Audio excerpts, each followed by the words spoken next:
Magandang araw po mga kaibigan. Ito na yung 18 Marines na kapani-paniwala sa mga aligasyon nila ay hindi po pinayagan ng Senado na magkaroon po ng investigasyon. Ngayon, ang 18 Philippine Marines pansamantala ay hindi dumalo sa mga recognition sapagkat para po sa kanilang seguridad.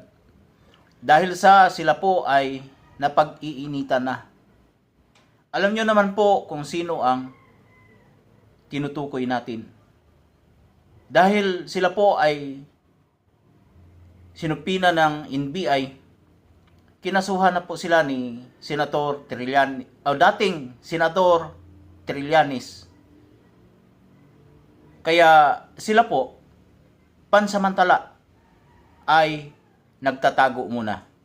Atin pong pakikinggan itong sinasabi ni General Macanas sa The General's Viewpoint. Pakinggan po natin mga kaibigan. Pursuit. The UPI also gave award of recognition to Colonel Audi Mungao, the senior Philippine Army officer who was relieved from his post after withdrawing support for President Ferdinand Bongbong Marcos. Okay? So, pansamantala lang itong pagtatago nila for security reasons. Ako, naiintindihan ko kasi pinag-iinitan na sila. Sino yung sila? Hindi ko na lang i-detalye. Ayon, pinag-iinitan na po sila, mga mahal nating mga kababayan. Kaya pansamantala, nagtago muna sila. Papatuloy tayo.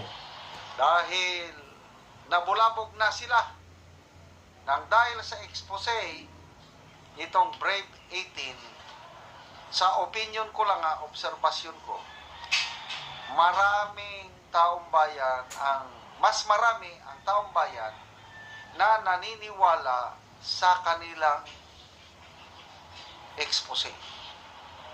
Example na lang, yung manifesto of support ngayon na ongoing pa ang pagpirma, ang dami nang pumipirma.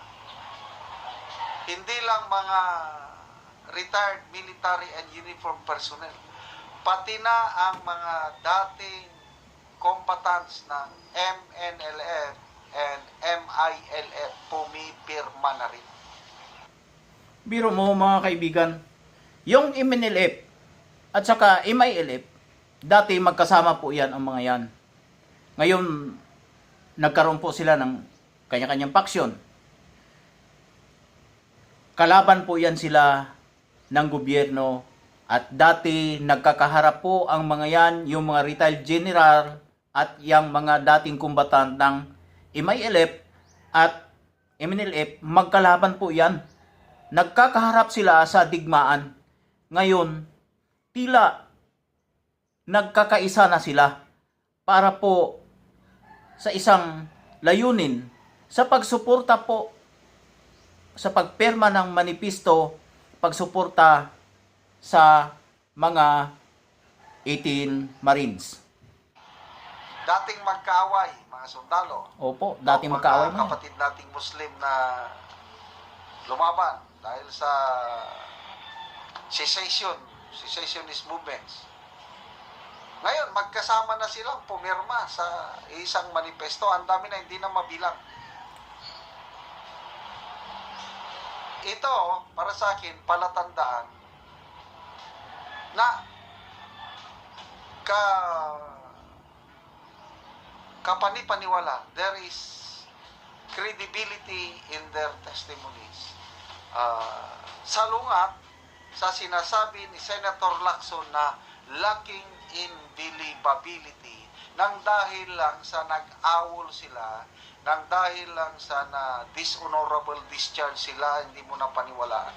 Ayun, may punto po si General Macanas. Ay hindi yung pagka-discharge nila, awol nila.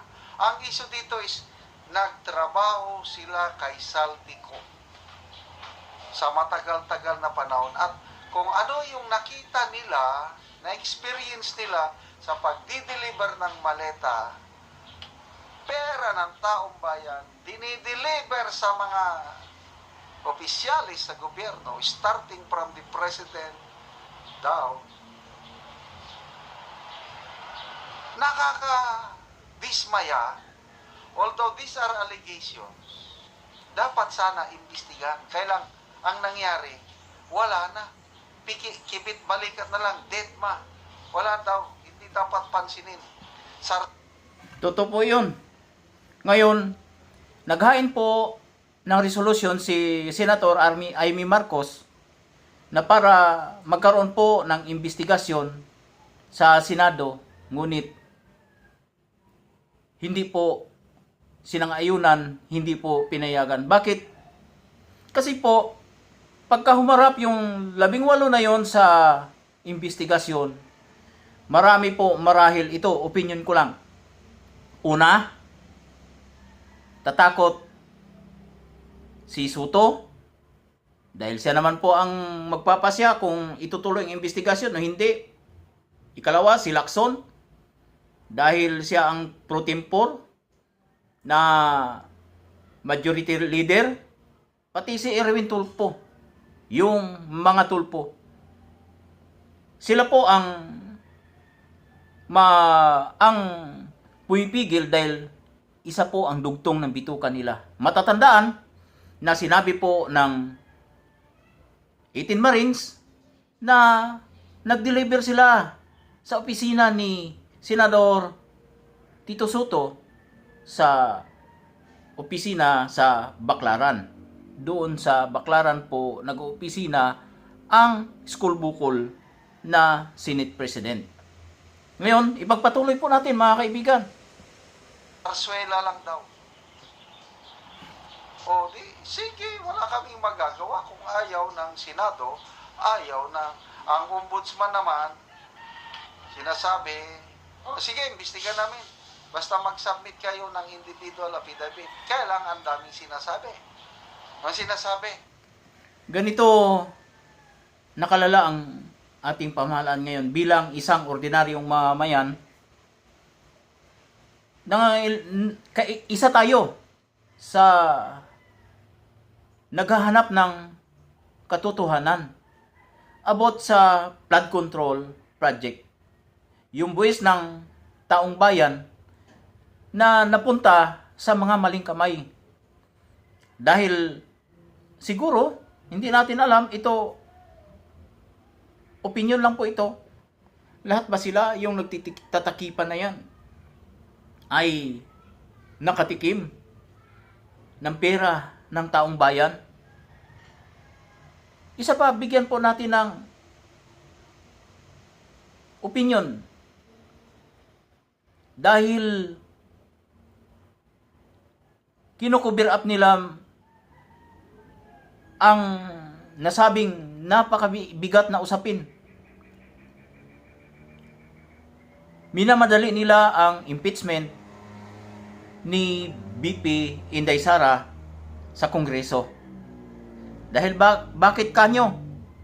Ito po sa palagay ko, para malihis ang isang napakalaking iskandalo na nangyari sa Kongreso na kung saan pinagtuturo na ng mga dating Philippine Marines ang mga nakinabang at ang mga hinatira nila ng mga mali-malitang mga pera na pera ng taong bayan.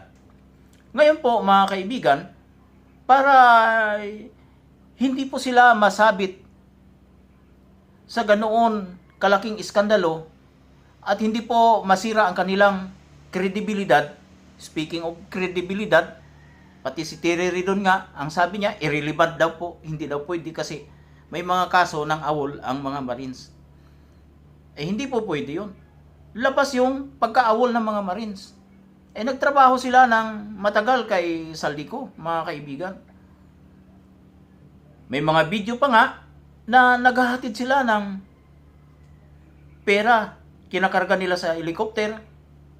May mga video sila na inilalabas sa building ang kanilang ihatid na pera ng mga maleta. Kaya, hindi ba yun isang kredibilidad o irrelevant ba yun? Kung may kaso ka pala, yung testigo pala may kaso laban sa iyo, yung ginawa mo palang krimen ay mawawala na, yung pagnanakaw mo sa bayan ay siguro, hindi rin siguro pwede.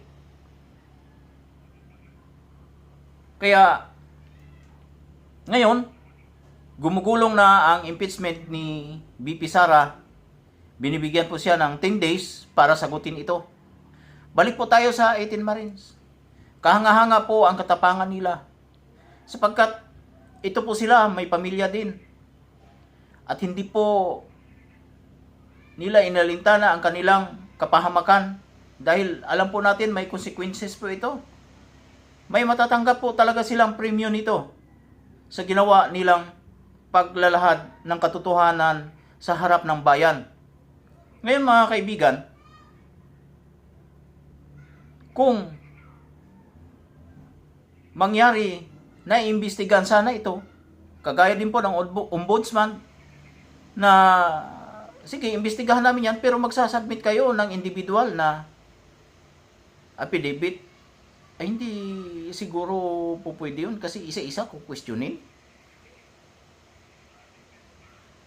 Yung bansa natin, lubog na, hindi nga mapa-repatriate ang ating mga kababayan na mga OFW na andon na iipit sa mga bansang pinapaulanan ngayon ng era ng mga ballistic missile.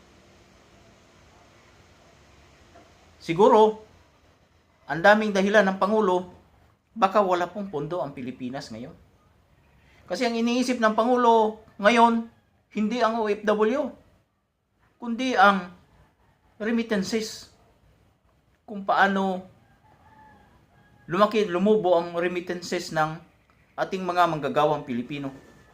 Aba, unahin po muna siguro natin ang buhay ng ating mga kababayan bago natin isipin ang pera. Hindi po mabibili ng pera ang buhay o dugtungan ng pera ang buhay ng tao kapag naiipit na sa labanan. Kasi ang daming dahilan. Bakit ang mga British national ay nailabas na sa bansang naiipit ngayon sa digmaan? Pati na rin po ang mga Australians. Nalikas kaagad sila. Unti-unti. Pati na ang mga US citizens na andon sa gitnang silangan ay nailalabas sila ng gobyerno nila. Bakit tayo? O ito mga kaibigan, Mayor Baste, humihingi na ng tulong sa mga kaibigan niyang mga Chinese. O ito, wag niyo natin pasamain ito sapagkat trabaho lang ito. Humihingi na po ng